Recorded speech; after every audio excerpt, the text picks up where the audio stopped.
রমজান মুমিনের জন্য ভিন্ন কিছু, আখিরাত প্রত্যাশীর জন্য রমজান আলাদা কিছু, আলাদা কিছু। যার আখিরাত দরকার তার জন্য রমজান অনেক কিছু। যার শুধু দুনিয়া দরকার, ভাত মাছ চাল ডাল আর এই বিল্ডিং, ইট বালু সিমেন্ট আর ফুলকপি পাতাকপি আর জীবন যার এই খিরা টমাটো এ কদ্দুর খাইয়া দাইয়া বনে বিড়িয়ে সিগারেটে সাদোয়ানে আর গফে আর টেলিভিশনে আর নর্তকীতে এতটুকু নিয়ে যার জীবন, তোর জন্য রমজান কিছুই না, নাফরমান। কিন্তু ইমানদারের জন্য রমজান অনেক কিছু। তো আমার মনে আছে আব্বার এই সারাটা বছর দেখতাম কথা একটাই বেশি কইতো, আব্বা সময় নাই, আমার সময় যেটা কইতাম মায় কইতো সময় নাই, সময় নাই, সব কিছুই তাড়াহুড়া, সময় নাই। ডাক্তার দেখাইতে গেছে, ডাক্তার সাহেবের কাছে আগেই দেখা করো, ডাক্তার সাহেব আমার সময়, আমার নামাজ, আমার জামাতের টাইম হয়ে গেছে, আমার জামাতের টাইম। এই যার হাতে 1 মিনিট সময় নাই, ব্যস্ততম মানুষটা, সেই 2015 সালের আগস্ট মাসে তিনি কবরে চলে গেছেন। আব্বা আজ তো পৃথিবীতে সময় আছে, আমার আব্বা তো নাই, আমার বাবা তো নাই। এই জন্য দোস্ত, তোমারে আমারে রাইখা কবরে দিয়া সময় তার সময়ের গতিতেই চলবে, সময় তার সময়ের গতিতেই চলবে। আবার আমাদের সামনে মহান আল্লাহ পাক রব্বুল আলামিন মাহে রমজান আবারও আমাদের সামনে এনে দিয়েছেন, আবারও সামনে নিয়ে আসছেন। আল্লাহ যেন বলে, বান্দা ঘুরে ঘুরে বিভিন্ন আঙ্গিকে আমি চেয়েছি বান্দা, মূল টার্গেট আমার, কখনো শবে বরাত দিলাম, কখনো রমজান দিলাম, শবে কদর দিলাম, এতেকাফ করতে বললাম, মুহররমে আশুরা দিলাম, জিলহজ মাসের নফল রোজা রাখার সময়গুলো দিলাম। এরপরে সারা বছর আমি আল্লাহ তাআলা প্রতিদিন শেষ রাত্রে আমি আল্লাহ তাআলা বান্দা তোমাকে ডাকলাম। প্রত্যেক শেষ রাতে আমি গুনাহ মাফ করার জন্য আমি ডাকি, শবে বরাতে গুনাহ মাফ করার জন্য আমি ডাকি, জুমার রাত্রে আমি গুনাহ মাফ করার জন্য আমি ডাকি, মুহররমে আশুরাকে কেন্দ্র করে গুনাহ মাফ করার জন্য আমি আল্লাহ ডাকি। রমজানের প্রতি সেকেন্ড ওয়ালিল্লাহি উতাকাউ মিনান নার, আল্লাহর জন্য আল্লাহ তাআলা প্রত্যেক রাত্রিতে কোটি কোটি বান্দার গুনাহ মাফ করে। আল্লাহ বলেন, এভাবে বারবার বারবার চেষ্টা করেছি বান্দা, কখনো রাত দিয়েছি, কখনো দিন দিছি, কখনো মাস দিয়েছি, কখনো 10 দিন দিছি, ওয়ালায়ালিন আশর, কখনো সপ্তাহ দিয়েছি, কখনো ঘন্টা দিয়েছি, কখনো স্থান দিয়েছি কাবা, কখনো দিয়েছি আরাফা, কখনো দিয়েছি মিনা, কখনো দিয়েছি মদিনার রওজা। চারিদিক দিয়ে তোমারে চেষ্টা করছি জাহান্নাম থেকে বাঁচাইতে, জান্নাত দিতে, কিন্তু তুমি নাফরমান, কোনোভাবেই আমি আল্লাহরে পাত্তা দিলাম। তোমার নারী দেখা শেষ হইল না, তোমার সুদে শেষ হয় না, কিস্তি শেষ হয় না, তোমার দোকানদারি শেষ হয় না, তোমার সংসারের চাহিদাই শেষ হয় না, তোমার লজ্জাস্থানের চাহিদাই শেষ হয় না, তোমার অসভ্যতার নোংরামি শেষ হয় না। হায় নাফরমান, একদিন শেষ হবে, সেদিন যেদিন তোর মুখের উপরে কবরের মাটি ফেলবে।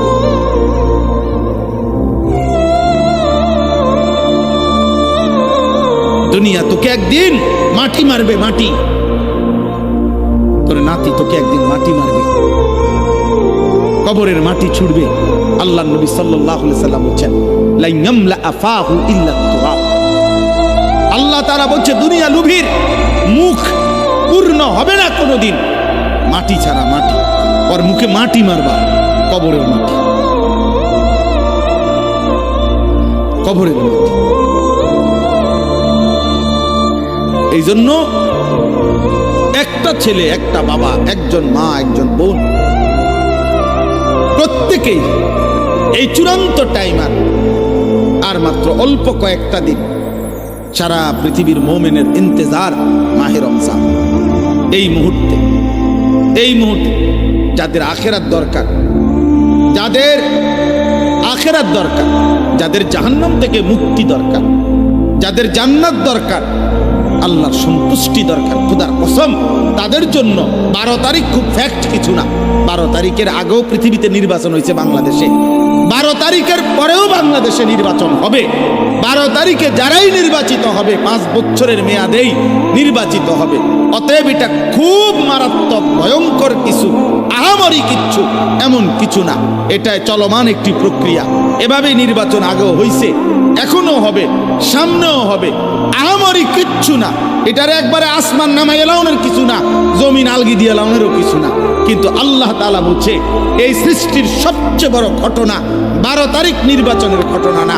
আল্লাহ বলছে ইজা ওয়াকাতিল ওয়াকিআ, সবচেয়ে বড় ঘটনা হলো বান্দা এই গোটা সৃষ্টি আমি আল্লাহ একদিন ধ্বংস করে দেব, হাসরের মাঠ কায়েম করব। এটাই হলো সবচেয়ে বড় ঘটনা। কোরআনে আল্লাহ বলছে ওইটা বড় ঘটনা। সেদিন কি হবে? সেদিন কি হবে? فإذا برق البصر وجمع الشمس والقمر, আল্লাহ তাআলা বলে প্রতিটা চোখ ইসরাফিল ফু দিলে চোখের সামনে মানুষ যখন গুলো দেখবে আসমানটা ভাঙতেছে, কোটি কোটি তারকারাজি খসে খসে পড়তেছে, পাহাড় উঠছে, জমিনের মাটি বালুকণায় পরিণত হচ্ছে, সব কিছু ভেঙে চুরে তছনছ হয়ে যাচ্ছে।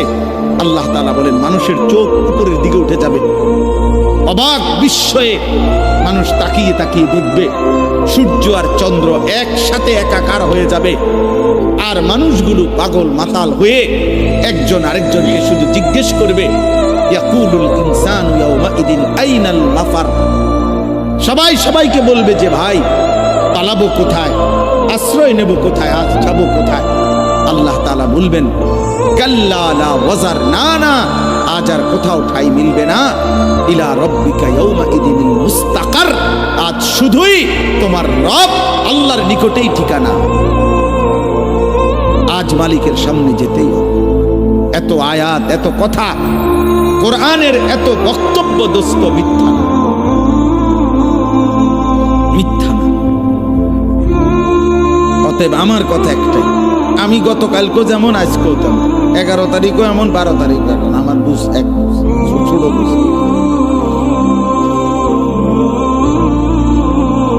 আমার কালকেও জিজ্ঞাসা করছে তোমার বড় সাংবাদিক সাক্ষাৎকার দিচ্ছে, আপনার কি ভাবনা উঠবে? আমার ভাবনা আগের মতো একটা ইমানদার সাফ সাফ। উনি বলতে হুজুর আমি ক্যামেরা অন করতেছি, আপনি আমি কিছু কথা জিজ্ঞেস করুন। হ্যাঁ করেন, ক্যামেরা অন করেন, নইলে আপনি যেটা মনে করে করেন, কথা একটা। আমি একরকম ভাবনা, আমার ভাবনা এটাই, আমার আখিরাত। ওয়ালা দারুল আখিরাতু খায়রুল লিল্লাযিনা ইয়াত্তাকুন। আমারে যদি বোকা মনে করে কেউ, বোকাই আমি, বেকুব হইলে বেকুবই, অসুবিধা নেই। আপনার চোখে আমি বেকুবেই থাকলাম, সমস্যা কি? আমরা এমনিতেও তো হুজুরারে অনেকেই বোকাই মনে করে, ঠিক না? আমরা খাই কম, ঘুমাই কম, আমাদের আয় কম, উপার্জন কম। তাহলে আলেম ওলামাকে তো মানুষ কিছুটা বোকা মনে করে, কিন্তু আসলের ময়দানে না প্রমাণ হবে বোকাকে আর বুদ্ধিমানকে। সেদিনে না দেখা যাবে সুদখোরে বোকা নাকি 40 বছর আল্লাহর ঘরের গোলামি করেছে, আল্লাহকে সেজদা দিয়েছে, 5 ওয়াক্ত নামাজের ইমাম। তো সেদিন প্রমাণ হবে বাদশাকে আর ফকিরকে। ইন্নাল্লাযীনা আজরামু কানু মিনাল্লাযীনা আমানু ইয়াদহাকুন। আল্লাহ বলে আজকের দুনিয়াতে নাফরমানার পাপী ইমানদারকে নিয়ে হাসে, আমি আল্লাহ ওয়াদা দিলাম ফালইয়াউমাল্লাযীনা আমানু মিনাল কুফফারি ইয়াদহাকুন। সেদিন আখিরাতে ইমানদার বেঈমানকে নিয়ে হাসবে। এটা কোরআন শরীফের সাফ আয়াত। আজ আজরামু মুজরিম, আজ পাপী হাসে, সেদিন কে হাসবে? ইমানদার হাসবে। আল্লাহ তাআলা বলেন তোমরা বিবেক থাকলে, বুদ্ধিমান হইলে হিসাব মিলাও বেটা। আরে ছেলেরা নাফরমান ছেলে, তোরা যারা নামাজ পড়ো না, একটা সেজদা তোদের যাদের কপালে নাই, নাফরমান তোর পিছনে এরকম আল্লাহর নাফরমানি করেছে যারা, তাদের পরিণতি কি হয়েছিল খবর নিস বেটা। ফেরাউন এই পৃথিবী ভোগ করে গেছে, কিন্তু আল্লাহর নাফরমান ছিল। নমরুদ এই পৃথিবী ভোগ করে গেছে কিন্তু আল্লাহর নাফরমান ছিল। তাদের পরিণতি কি হয়েছে? ফাংজুরু কাইফা কানা আকিবাতুল মুকাদ্দিবিন। আল্লাহ বলছে দেখো মিথ্যাবাদীদের পরিণতি কি হয়েছে। ফাংজুরু কাইফা কানা আকিবাতুল মুফসিদিন। জমিনে যারা ফিতনা ফাসাদ বিশৃঙ্খলা হত্যা খুন সন্ত্রাস চুরি চাঁদাবাজি রাহাজানি ছিনতাই জিনা ব্যভিচার মদ জুয়া সুদ কিস্তি নারী বেপর্দা বেহায়াপনা অসভ্যতা নোংরামি করে যারা জমিনটাকে তছনছ করেছে, আল্লাহ বলেন ওই বেঈমানদের পরিণতি কি হয়েছে খবর নাও, তোমরা খবর লাগাও। দেখো ফেরাউনের পরিণতি কি, নমরুদের পরিণতি কি, নূহ আলাইহিস সালামের অবাধ্য জাতির পরিণতি কি হয়েছে, কেন পানিতে ডুবাইছে খবর নাও। লূত আলাইহিস সালামের জাতিকে জীবন্ত মাটি উল্টায়া দাফন করে দিছে কেন? কারুনকে জীবন্ত মাটির নিচে দাফন করে দিল কেন? ফেরাউনকে জীবন্ত পানিতে ডুবাইয়া মারলো কেন? নমরুদকে জীবন্ত মশা দিয়া কামড়াইয়া শেষ করে দিল কেন? আনুগত্যের কারণে না অবাধ্যতার কারণে? বলো না ভাই। তাহলে তুমি কি করছো? সালাক মিয়া তুমি কি করতে আসো? হ্যাঁ তুমি কি করছো? ও বলতেছিল মাওলানা ইয়াহিয়া, আমি অল্প একটু শুনতেছিলাম, আপনি আপনার স্ত্রীর দিকে এতটুকু নজর রাখলেন না। হ্যাঁ আপনার বিবি আরেক বেড়ার লগে কথা কয়, আমনও আরেক মহিলার লগে কথা বলেন, আমনও টেলিভিশনে নর্তকী দেখেন, আপনার বিবিও টেলিভিশনে অন্য পুরুষ দেখে। বিবির কলিজার ভিতরেও অন্য পুরুষের কল্পনা, আপনার কলিজার ভিতরেও অন্য মহিলার কল্পনা। সুখ আসবে কোত্থেকে? হ্যাঁ কত দুঃখের কাহিনী শুনবেন এই সমাজের বাস্তবতায়। প্রতিনিয়ত আমি তো দেখি, আহা কত ভদ্রলোক বিশ্বাস করেন, স্যুট পরা বুট পরা দামি গাড়ি বাড়িওয়ালা, বেচারার একাকির কান্না, মনে যেন নিজেও কাঁদি, কলিজা ছিঁড়ে কাঁদে একাকি যখন বলে হুজুর কি পরিমাণ পেরেশানি, কি পরিমাণ পেরেশানি। আহ আহ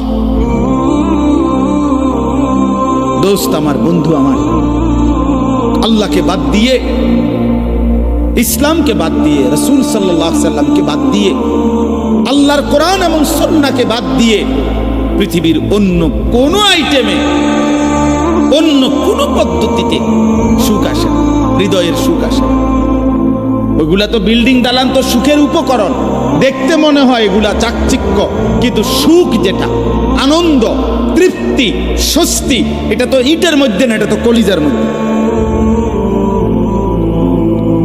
এটা তো দিলের মধ্যে। বাবা তোমরা এতগুলো ছেলে, আমি তোমাদেরকে বললাম বাবা, আমাদের অধিকাংশ ছেলের চেহারা দেখে বোঝা যায়। তোমরা দাঁড়াইয়া দেখো, তোমরাই তোমাদের চুল দেখো, দেখো তোমাদের এই চুল মুসলমানের সাথে, কোনো আলেমদের সাথে, কোনো দিনদার মানুষের সাথে, তোমাদের দাদা চাচা নানা বয়স্ক মুরব্বী নামাজি মানুষের সাথে ন্যূনতম কোনো মিল আছে কিনা? আব্বা তোমরা যদি বিবেক থাকে, যদি মায়ের দুধ খাইয়া থাকো তো দেখো, তোমরাই দেখো। তোমরা যারা এক ওয়াক্ত নামাজ পড়ো না এমন জিন্দেগি, তো তোমরা একটা বিবেক এক বিন্দু যদি শেষ তোর কলজার ভিতরে যদি একটু বিবেক থাকে, তাহলে জিজ্ঞাসা করে দেখো যে পৃথিবীতে কোনো মানুষ বেনামাজিকে ভদ্র মনে করে কিনা, বেনামাজিকে মানুষ মায়া দয়া শ্রদ্ধা ভালোবাসা দেয় কিনা। নিজেকে নিজে এইভাবে, আমি অনেক, আমার কষ্ট লাগে রে ভাই, অনেক কষ্ট লাগে যে আসলে এক একটা ছেলে পেলে তোমরা নিজেরে নিজে এইভাবে অপমানিত করছো কেন? তুমি বোঝো না যে মানুষ চোরেরে কি মনে করে? তুমি বোঝো না মানুষ জুয়ারিরে কি মনে করে? তুমি বোঝো না মানুষ বেডিতের লগে আকাম কুকাম করলে তারে কি কয়? তুমি বোঝো না মানুষ উলঙ্গ ছবি দেখলে, কেউ যদি নর্তকী দেখে, জিনা ব্যভিচারের দৃশ্য দেখে ধরা খাইলে তারে মানুষে কি কয়? তুমি বোঝো না? তুমি বোঝো না? তুমি বোঝো না মানুষ দুর্নীতিবাজরে কি কয়? তুমি জানো না মানুষ সুদ করে কি কয়? তুমি বোঝো না মানুষে কিস্তি করে কি কয়? তুমি বোঝো না বেপর্দা নারীরে মানুষে কি কয়? এটা দেখো না তুমি? এটা স্বাভাবিক কমন সেন্সের ব্যাপার। এক একেবারে ন্যূনতম ভদ্রতার ব্যাপার। এতটুকু আকল তমিজ তো থাকবে, এতটুকু আত্ম উপলব্ধি তো থাকা চাই। আল্লাহ আমাদেরকে বুঝ দান করে, আল্লাহ তোমাদের কলিজার মধ্যে বিবেক দান করে। আমার ভাই রাসূলুল্লাহ সাল্লাল্লাহু আলাইহি ওয়াসাল্লাম বলেছেন, লা ইয়ামবাগি লিল মুমিনি আন ইয়াযুল্লা নাফসাহু। নবীজি বলেন, কোন মুমিন, কোন মুসলমানের জন্য উচিত নয় নিজেকে নিজে অপমানিত করা। আমি কেন আমাকে অপমানিত করবে? মানুষ আমার চুল চেহারা দেখে কেন বলবে, কিরে তোরে তো দেখতেই বোঝা যায় ফুটটা ঘরের মতো, তোরে তো দেখলেই মনে হয় বাবা ঘরের মতো, তোকে তো দেখলেই মনে হয় এক ওয়াক্ত নামাজের সেজদা দেস না, এটা তো চেহারা দেখলেই মনে হয়। আমি দাঁড় করাই, তোমরা আমার অনুমতি দাও, বেনামাজি ছেলে আমি দাঁড় করাই দেই এখানে। আমি তো ইনশাআল্লাহ চেহারা দেখে দেখে বলতে পারি, একজন একজন করে দাঁড় করাইতে পারি যে বেনামাজি, অসভ্য, বেয়াদব কোনটা কোনটা, এটা আমি দাঁড় করাই। আমি তো ইনশাআল্লাহ দাঁড় করাইতে পারি। 100 জন দাঁড় করাইলে আশা করি 98 জন ঠিক হবে। তাইলে তুমি নিজেকে এই অপমানিত করলা কেন? আল্লাহ কি তোমাকে হায়া দেয় নাই, লজ্জা দেয় নাই, বিবেক দেয় নাই? চলেন আমরা ভাবতে শিখি। আল্লাহ তাআলা আমাদেরকে নতুন করে আবারও ডাকতেছে, বান্দা মাহে রমজান আমি তোমাদের সামনে নিয়ে আসতেছি, তোমাদের এখন দরকার শুধু দোয়া করো, আল্লাহ রমজান আমারে দেখাইয়েন, রমজান পর্যন্ত পৌঁছাইয়েন। আর প্রত্যেকটা বাবা, ভাই, পুরুষ, নারী, জওয়ান, বুড়া, সবার কাছে আমার অনুরোধ, রমজানকে টার্গেট করে নিজের জীবন পরিবর্তনের জন্য আপনি সিদ্ধান্ত। আল্লাহ কোরআনে ওয়াদা দিছে, বান্দা একটা মাস রমজান তুমি যত্ন নিয়া রমজান মাসটা কাটাইবা, সবগুলো গুনাহ ছেড়ে দিবা, আমি আল্লাহ তাআলার হুকুমগুলো পালন করবা। আমি আল্লাহ ওয়াদা দিলাম, লাআল্লাকুম তাত্তাকুন, এক মাসে তোমাকে মুত্তাকি বানায় দেব, জান্নাতি বানায় দেব। আল্লাহ তাআলা বলছেন, আল্লাহ কোরআনে বলছেন, বান্দা তুমি মনে রেখো, কোনোভাবে রমজান বলতে আমি কঠিন কিছু তোমার উপরে চাপাই নাই। ইউরিদুল্লাহু বিকুমুল ইউসরা ওয়ালা ইউরিদু বিকুমুল উসরা। কোরআনে আল্লাহ বলছেন, রমজানের কথা বলতে গিয়ে আল্লাহ বলছে, বান্দা মনে করো তোমার জন্য আমি কি কি দিছি রমজানে। স্বাভাবিক সারা বছরের নেক আমল তো আছেই, বাকি নতুন করে কি দিলাম? 1 নম্বরে ধরে নেন, নতুন করে আল্লাহ তাআলা রমজানে আমাদেরকে কি দিলেন? 1 মাসের রোজা রাখতে হবে। 2, প্রতিদিন তারাবি পড়তে হবে। 3, ইফতার করতে হবে। 4, রাত্রিবেলা সাহারি খাইতে হবে। 5, শেষ দশকে এতেকাফ করতে হবে। 6, শেষ দশকের বেজর রাত্রিগুলোতে সবে কদর তালাশ করতে হবে। আর কি? আর পুরাটা মাস গুনাহ থেকে বাঁচতে হবে। আল্লাহ তাআলার নেক আমল, 5 ওয়াক্ত নামাজ, জিকির, তেলাওয়াত, দোয়া, কান্নাকাটি, এর মধ্যে লিপ্ত থাকতে হবে। এই তো কথা।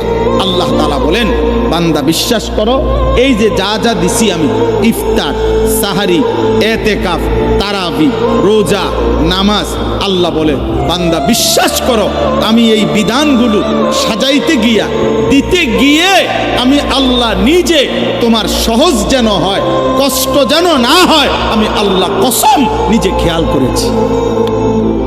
ইউরিদুল্লাহু বিকুমুল ইউসরা, আমি আল্লাহ চেয়েছি তোমার যেন সহজ হয়।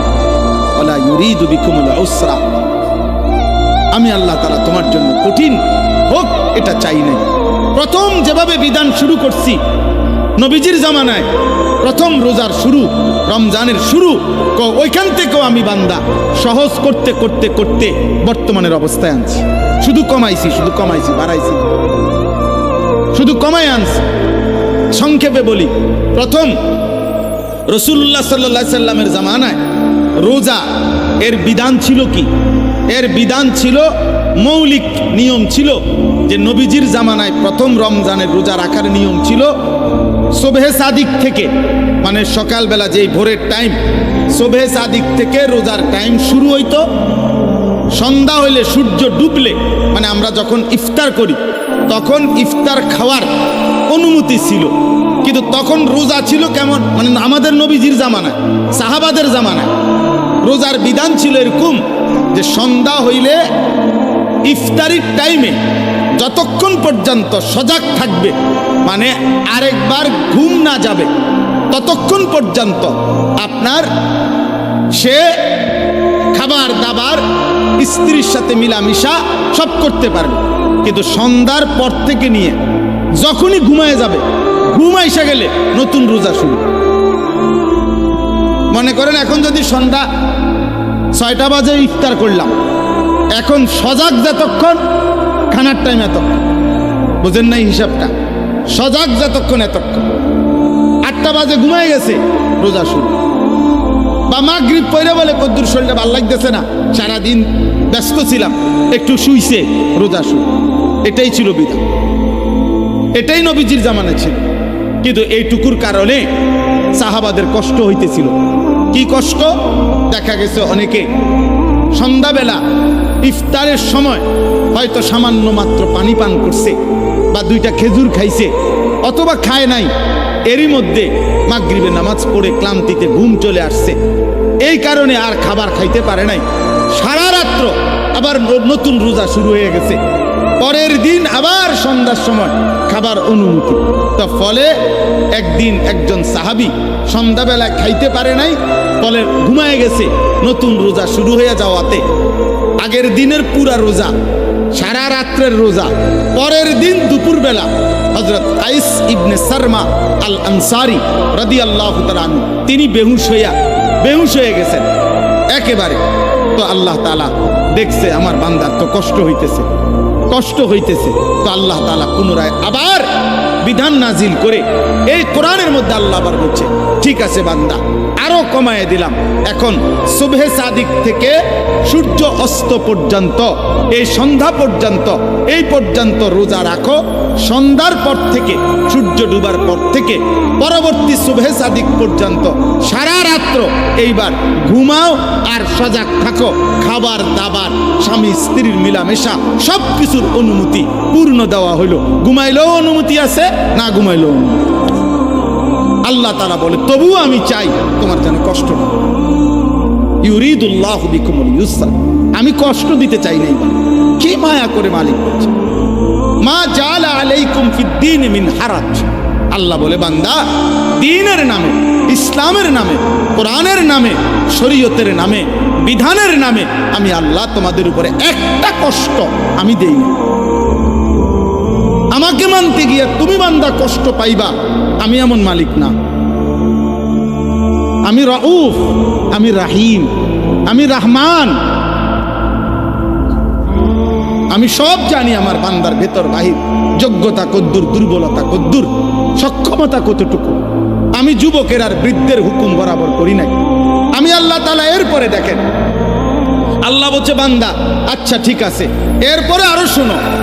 দুইবার আল্লাহ বলছে, দুইবার রোজার কথা বলতে গিয়ে বলছে, ফামান কানা মিনকুম মারিদান আও আলা সাফারিন ফাইদ্দাতুম মিন আইয়ামিন উখার। শোনো, তোমরা যারা প্রচন্ড অসুস্থ, যে অসুস্থতার কারণে রোগ বেড়ে যাবে, রোজা রাখলে কোনোভাবেই পারতা না, ঠিক আছে ছেড়ে দাও। যখন সুস্থ হইবা তখন এই রোজাগুলো কাজা করো। তোমরা যদি দূরের লম্বা সফরে মুসাফির হও, তাহলে যদি প্রচন্ড রৌদ্র, প্রচন্ড পেরেশানির কারণে তুমি মনে করো যে কষ্ট হবে, তো আল্লাহ তাআলা বলে ঠিক আছে, রমজানের রোজা এটা ছেড়ে দিও, তুমি অন্য টাইমে যখন বাড়িতে ফিরবা তখন কাজা করো। আমি চেয়েছি তোমার সহজ, আমি বান্দা চেয়েছি তোমার সহজ। আল্লাহর নবী সাল্লাল্লাহু আলাইহি সাল্লাম বলছে, উম্মত ইফতার তাড়াতাড়ি করে কইরো। আল্লাহর নবী বলছে, উম্মত সেহরি দেরি করে খাইও, মানে কষ্ট যাতে না। ইফতার করো তাড়াতাড়ি, যাতে সময় হইছে সাথে সাথে ইফতার করো, এর মধ্যেই বরকত। সাহারি দেরি করো, যেন লাস্ট টাইমে নিয়ে খাও, কোনো অসুবিধা নাই, যাতে করে তোমার কষ্টের মাত্রাটা কম। মানে সব মিলাইয়া রব্বুল আলামিন চেয়েছেন আমার বান্দার যেন আরাম, কষ্ট না হয়। ইউরিদুল্লাহু বিকুমুল ইউসরা ওয়ালা ইউরিদু বিকুমুল উসরা। একদিকে তো সহজ করার জন্য এত ব্যবস্থাপনা করেছেন।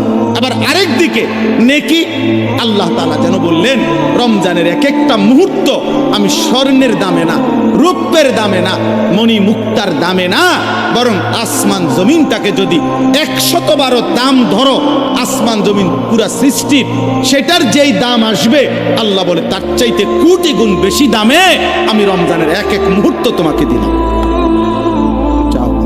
সেকেন্ড সেকেন্ড কোটি কোটি গুণ দামি বানাই। 1/70, এটাও বলছি প্রাথমিক, এটা বলছি স্বাভাবিক হিসাব, 1/70, কিন্তু মূলত হইল আল্লাহ তাআলা এই 70 লেখবার আগেও ফেরেশতাদের আল্লাহকে জিজ্ঞেস করে, আল্লাহ আপনার বান্দার রমজানের এই নেকিটা 70 লিখতামনি।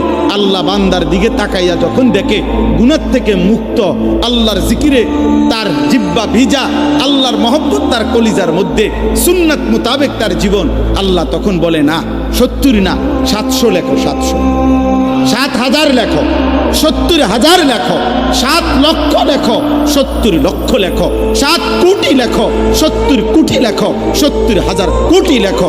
এক সেজদায়, এক সেজদায় একবার সুবহানাল্লাহ বললে আল্লাহ বলে লেখো 70,000 কোটি সুবহানাল্লাহ লেখো। কোন বেলায় আল্লাহ মহব্বতের জোশে, আল্লাহ তার মায়ায় আল্লাহ বলে ফেরেশতা তুমি লিখো না, আকতুবু, আমি আল্লাহ নিজেই লিখবো। এই নেকি তুমি দিয়া পারতা না, আমি দেবো আমার বান্দার নেকি। বলেন বাপ, বলেন। আহাজ মুসলমানের সন্তান, যদি তোমরা বুঝতাম যে তোমাদের মালিক তোমাদের প্রতি কি পরিমাণ খেয়াল করেছে, রাসূলুল্লাহ সাল্লাল্লাহু আলাইহি সাল্লাম আমাদের প্রতি কি পরিমাণ খেয়াল করেছে। দুর্ভাগ্য হলো আমরা যারা আমাদেরকে 24 ঘন্টা ধ্বংস করে দেওয়ার জন্য লিপ্ত, সেই ইহুদি, সেই খ্রিস্টান, সেই নাস্তিক, সেই মুরতাদ, সেই বেঈমান, তোমরা যুবক তাকাইয়াই আছো তাদের চুল তোমার বেঈমানের মতো, যে তোমারে গুলি করতে চায়, চেহারা সুরত তোমার বেঈমানের মতো, যে বেঈমান তোমাকে গলা টিপে মেরে ফেলতে চায়, মেরে ফেলতে চায়।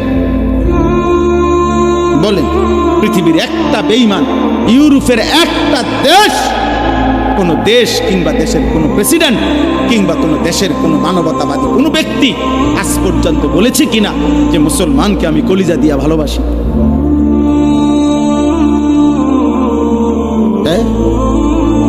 তাহলে যে আমারে ঘৃণা করে, যে আমারে ধ্বংস করতে চায়, যে আমারে 24 ঘন্টা আমার জাতি, আমার গোষ্ঠী, আমার সম্প্রদায়, আমার কওমকে যে ধ্বংস করে দিতে চায়, সে আমার প্রিয় হবে কেন? আল্লাহ আমাদেরকে বুঝ দান করেন।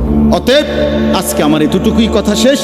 আমি প্রত্যেকের কাছে অনুরোধ করলাম, রমজান মুমিনের জন্য ভিন্ন কিছু, আখিরাত প্রত্যাশীর জন্য রমজান আলাদা কিছু, আলাদা কিছু। যার আখিরাত দরকার তার জন্য রমজান অনেক কিছু। যার শুধু দুনিয়া দরকার, ভাত মাছ চাল ডাল আর এই বিল্ডিং, ইট বালু সিমেন্ট আর ফুলকপি ফাতাকপি, আর জীবন যার এই খিরা টমাটো একদ্দুর খাইয়া দাইয়া বনে বিড়িয়ে সিগারেটে সাদোয়ানে আর গফে আর টেলিভিশনে আর নর্তকীতে, এতটুকু নিয়ে যার জীবন, তোর জন্য রমজান কিছুই না, নাফরমান। কিন্তু ইমানদারের জন্য রমজান অনেক কিছু।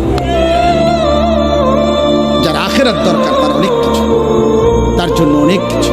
এই জন্য রাসূলুল্লাহ সাল্লাল্লাহু আলাইহি সাল্লাম 2 মাস রমজানের জন্য দোয়া করতেন। এজন্য কিতাবে আছে আউলিয়া কেরাম 1 বছরও এমনও আউলিয়া ছিলেন, এক রমজান শেষ হইলে, ঈদের চাঁদ উঠলে, ঈদের দিন আবার পরবর্তী রমজানের জন্য দোয়া শুরু